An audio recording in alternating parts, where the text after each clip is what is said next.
बिस्मिल्लाहिर्रहमानिर्रहीम। अस्सलाम वालेकुम। फर्स्ट ईयर जैसे कि हम स्मार्ट सिलेबस के अकॉर्डिंगली ही पढ़ रहे हैं और अब आपको पता है आपकी क्लासेस जूम मीटिंग से एक दफ़ा फिर व्हाट्सएप और यूट्यूब चैनल्स पे शिफ्ट हो गई हैं। तो अब आपके पास फिर से रिकॉर्डेड लेक्चर आएगा। ये उसी सिलसिले का लेक्चर है। हमारे पास हम चैप्टर पढ़ रहे हैं सॉलिड और लिक्विड। तो सॉलिड और लिक्विड में जो हमारे पास लिक्विड का हिस्सा है उसमें से हमने जो टॉपिक हमारे सिलेबस में शामिल हैं वो कर लिए हैं। अब जो हमारे पास हिस्सा है वो है सॉलिड का। तो सॉलिड में से जो सबसे इम्पॉर्टेंट हिस्सा हमारे पास हमें सिलेबस में दिया गया है वो हमने करना है क्रिस्टल लेटस। और क्रिस्टल लेटस के बाद जो हमारे पास टॉपिक्स हैं वो क्रिस्टल्स एंड देयर क्लासिफिकेशंस के टॉपिक हैं। सबसे पहले हम देख लेते हैं क्रिस्टल लेटस क्या होता है, क्रिस्टल लेटस किसे कहते हैं। आपको ये चीज़ याद रखनी चाहिए कि जो क्रिस्टलाइन सॉलिड्स जो होते हैं वो दो तरह के होते हैं, एक क्रिस्टलाइंस होते हैं और एक एमॉर्फस होते हैं। क्रिस्टलाइन यानी ऐसे सॉलिड्स जिनकी डेफिनेट शेप्स हो उन्हें हम क्रिस्टलाइन सॉलिड कहते हैं, और ऐसे सॉलिड्स जिनकी डेफिनेट शेप ना हो जो कि शेपलेस हों उन्हें हम कहते हैं एमॉर्फस सॉलिड। तो क्रिस्टल सॉलिड्स क्या होते हैं, कोई भी क्रिस्टल जो होती है वो हमेशा एटम आयंस और मॉलिक्यूल से मिलके बनी हुई होती है। क्रिस्टलाइन सॉलिड्स जो हैं वो उन्हीं में बेसिकली ये जो क्रिस्टलाइन सॉलिड्स के अंदर यही जो एटम आयंस या मॉलिक्यूल जिनसे भी मिलके वो बनी हुई हो वही एटम आयंस या मॉलिक्यूल जो हैं वो डेफिनेट प्रोपोर्शंस में स्पेस में पोजीशंस डेफिनेट पोजीशंस को ऑक्यूपाई कर लें। तो और उनके अंदर जो एंगल्स और पर्टिकुलर ज्योमेट्री बन जाए उसको हम कहते हैं क्रिस्टल लेटस, यानी जो शेप एक क्रिएट हो जाए उनकी डेफिनेट अरेंजमेंट की वजह से उस चीज़ को हम कहते हैं क्रिस्टल लेटस। ये जो पोजीशंस हैं ये पॉइंट्स क्रिस्टल में एक पॉइंट को रिप्रेजेंट करता है। यही पॉइंट्स जो हैं ये हमारे पास लेटेस्ट पॉइंट या लेटेस्ट साइट्स कहलाती हैं। ये जो अरेंजमेंट है पॉइंट्स की क्रिस्टल के अंदर से हम कहते हैं क्रिस्टल लेटस या स्पेस लेटस। अगर हम इसको प्रॉपरली डिफाइन करें तो basically crystal lattice is an array of points representing atom, ions or molecule of a crystal arranged at different sides in three-dimensional space। यानी क्रिस्टल लेटस एक ऐसी representation है एटम, आयंस और मॉलिक्यूल्स की किसी crystal के अंदर जो कि एटम, आयंस या मॉलिक्यूल डिफरेंट साइड्स पे थ्री डायमेंशन में जो अरेंजमेंट वो शो करवाते हैं स्पेस के अंदर उसको हम कहते हैं क्रिस्टल लेटस।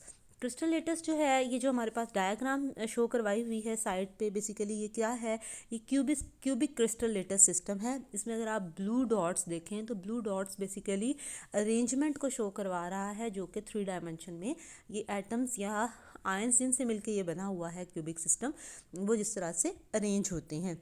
यही शो जब कोई चीज़ करवाती है स्पेस के अंदर अपनी अरेंजमेंट को शो करवाती है तो उसे हम कहते हैं क्रिस्टल लेटस। क्रिस्टल लेटस में से ही आगे एक चीज़ हमने देखनी है यूनिट सेल। यानी क्रिस्टल लेटस तो पूरी एक क्रिस्टल को शो करवाती है ना, पूरी क्रिस्टल को दिखा रही होती है ऊपर हमने जो देखा है, लेकिन हर क्रिस्टल लेटस जो छोटे छोटे हिस्सों पे हिस्सों से मिलके बनी हुई होती है, और वो जो छोटे छोटे हिस्से होते हैं वो उस पूरी प्रॉपर जो क्रिस्टल है उसकी रिप्रेजेंटेशन होती है, यानी उसकी पूरी की पूरी प्रॉपर्टीज़ को शो करवाती है। तो उसे हम कहते हैं यूनिट सेल। ये जो हमारे पास यूनिट सेल है, अगर आप इसको डिफ़ाइन करें तो क्रिस्टल लेटस का वो स्मॉलेस्ट पार्ट जिसमें उस पूरे क्रिस्टल की प्रॉपर्टीज़ शामिल हों, करेक्टरिस्टिक्स फीचर शामिल हो, उसे हम कहते हैं unit cell. The smallest part of the crystal lattice has all the characteristic feature of the entire crystal and is called a unit cell. Unit cell जो है वो क्रिस्टल लेटस का स्मॉलेस्ट ब्लॉक है या ज्योमेट्रिकल फिगर है जहाँ से हम पूरे क्रिस्टल को बिल्ट अप कर सकते हैं उसे थ्री डायमेंशन में रिपीट करके। लाइक अगर आप नीचे देखें जो फिगर 4.14 है उसके अंदर ये एक यूनिट सेल की रिप्रेजेंटेशन है इसी क्यूबिक सिस्टम की। तो इस क्यूबिक सिस्टम की ये रिप्रेजेंटेशन में आप देखें, इसको अगर हम रिपीट करते जाते हैं थ्री डायमेंशन में तो हमारे पास जो स्ट्रक्चर बनता है वो आपके पास क्रिस्टल लेटस बन जाता है। इसमें स्ट्रक्चरल प्रॉपर्टीज़ पूरे क्रिस्टल की होती हैं जो कि रिपीट करके थ्री डायमेंशन में आती हैं। इसी तरह से ये कंप्लीट इन्फॉर्मेशन देता है क्रिस्टलाइन स्ट्रक्चर की, उस यूनिट सेल की मदद से हम ले सकते हैं। अगर हम एग्जैक्ट अरेंजमेंट की एक यूनिट सेल के अंदर एटम्स की अरेंजमेंट का हमें पता चल जाए तो हम पूरी क्रिस्टल के अंदर उन की अरेंजमेंट को हम देख सकते हैं। जो क्वांटिटेटिव एस्पेक्ट्स हैं क्रिस्टलेटस के, वो उसकी साइज़ और शेप, इन दो चीज़ों से हम मेजर करते हैं। जो हमारे पास हर यूनिट सेल है उसके अंदर उसके 6 पैरामीटर्स हैं। वो 6 पैरामीटर्स जिनकी मदद से हम पूरे यूनिट सेल को डिफ़ाइन करते हैं वो कौन से हैं? वो 3 लेंथ्स हैं और 3 एंगल्स हैं। Lengths A B and C से रिप्रेजेंट होती है और angles alpha beta and gamma से हम रिप्रेजेंट करते हैं। अब हमारे पास जो एंगल है अल्फ़ा, वो याद रखें लेंथ बी और सी के दरमियान आता है जो बनता है। जो बी और सी की लेंथ्स हैं उनके दरमियान जो एंगल बनता है उसको हम अल्फ़ा कहते हैं। बीटा जो है वो ए और सी के दरमियान बनता है, जबकि गैमा जो है वो ए और बी के दरमियान बनता है। ये जो लेंथ्स हैं ए बी एंड सी, ये इनको हम एक्स वाई एंड जी भी कह सकते हैं, लेकिन एंगल जो हैं वो हम अल्फ़ा बीटा एंड गैमा उसी के अकॉर्डिंगली कह सकते हैं। यानी एक्स आपका ए है, वाई आपका बी है और जी आपका सी है। तो ये इसको ही आप, लेकिन एंगल्स जो हैं वो सेम रहेंगे। जो चॉइस है एक्स वाई और जी की, वो 3 एक्सिस के अलॉन्ग हो सकती है। 6 पैरामीटर्स जो हैं उनको हम यूनिट सेल डायमेंशन कहते हैं या क्रिस्टलोग्राफिक एलिमेंट्स भी कहते हैं। ये नीचे जो है वो क्यूबिक ही उन्होंने शो करवाई हुई है। जिस तरह से मैंने आपको पैरामीटर्स भी बताया वो सारी चीज़ें उन्होंने दिखा दी हैं। फिर ये यूनिट सेल्स नीचे कुछ दिखाए हुए हैं कॉमन में, ये आप देख लें। लेकिन ये जो एंगल्स या लेंथ अगर ये वेरी कर जाएं तो क्रिस्टल की शेप वेरी कर जाती है। ज़रूरी नहीं कि वो क्यूबिक सिस्टम रहे, वो चेंज हो जाता है, वो सिस्टम कुछ और भी बन सकता है। तो उसी की अगर आपका क्रिस्टल सिस्टम में ये पैरामीटर्स वेरी कर जाएं, चेंज हो जाएं, तो उनको हम डिफरेंट सिस्टम में क्लासीफाई करते हैं। वो कौन कौन से सिस्टम में क्लासीफाई करते हैं? उन्हें हम 7 क्रिस्टल सिस्टम में क्लासीफाई करते हैं। इन्हें हम कहते हैं ब्रेवस सिस्टम्स। 7 ब्रेवस लेटेस्ट सिस्टम्स हैं, उनको हम 7 सिस्टम्स में क्लासीफाई करते हैं। क्रिस्टल एंड देयर क्लासिफिकेशन के टॉपिक में हम वही पढ़ेंगे। क्रिस्टल सिस्टम जो है वो डायमेंशन इसकी यूनिट सेल की जो उसके 3 एजेस हैं या एक्सिस हैं, जो ए बी और सी, या 3 एंगल्स को अगर आप वेरी करते हैं तो वो डिफरेंट हो जाते हैं। अब कौन कौन से होते हैं? जैसे मैंने 7 क्रिस्टल सिस्टम बताया, वो 7 कौन से हैं? क्यूबिक सिस्टम, टेट्रागोनल सिस्टम, आर्थोरोम्बिक या rhombic system, monoclinic system, hexagonal, rhombohedral और ट्राइक्लिनिक सिस्टम। ये हमारे पास 7 सिस्टम हैं। हम इनको 1 बाय 1 डिस्कस करते हैं। पहला हमारे पास सिस्टम है क्यूबिक सिस्टम। क्यूबिक सिस्टम, ये आपको सारा ही पता है कि इसमें तीनों लेंथ्स भी बराबर होती हैं और तीनों एंगल्स भी बराबर होते हैं। मोस्टली जो हम सिस्टम देखते हैं या ऊपर जिसकी हमने ये इतनी टाइप्स पढ़ी हैं वो हमने क्यूबिक सिस्टम की पढ़ी हैं। तो क्यूबिक सिस्टम के अंदर तमाम के तमाम लेंथ्स और तमाम के तमाम एंगल्स बराबर हैं, और एंगल जो हैं वो राइट एंगल हैं, यानी 90 डिग्री का एंगल उसमें बनता है तमाम लेंथ्स के दरमियान। तो ये क्यूबिक सिस्टम कहलाता है। टेट्रा, ये आपने जो सबसे पहले सिस्टम 7 सिस्टम्स में से जो ऊपर शेप नज़र आ रही है वो आपको क्यूबिक सिस्टम की नज़र आ रही है।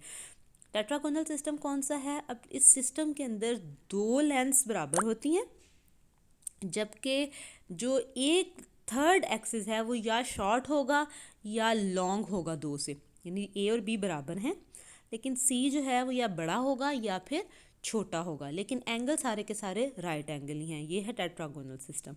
आर्थोरोम्बिक या रोम्बिक सिस्टम कौन सा होता है? इसमें अब तीनों जो लेंथ्स हैं वो अनइक्वल हो जाती हैं और एंगल अभी भी राइट एंगल ही हैं।